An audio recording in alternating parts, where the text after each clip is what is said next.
হ্যাঁ, ক্যান্সার হাসপাতালের সামনে কুকুরগুলা।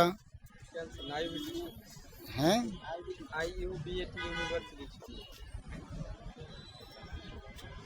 চাচা এই ইউনিভার্সিটিটার নাম কি বললেন? না না আপনি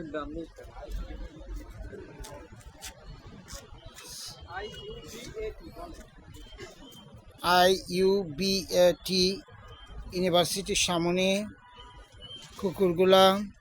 অনেক সুন্দর লাগছে। এরা নিজেরাই নিজেদের খাবার তৈরি করে, আল্লাহ তাআলা কেউ খাওয়াইতে হয় না, এদের রিজিক ওরা নিজেরাই খুঁজে খুঁজে নেয়।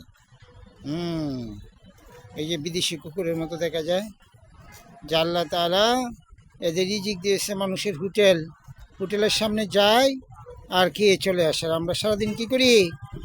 সকাল 8টা থেকে অফিসে রাত 10টা পর্যন্ত এই ডিউটিটা হলো পান্তা ভাত এটা করতে হয়। রিজিকের সন্ধানে কত কষ্ট করি, আর আল্লাহ তাআলা কি করতেছেন? এই কুকুরকে সুন্দরভাবে খাওয়াইতেছেন। মাশাআল্লাহ।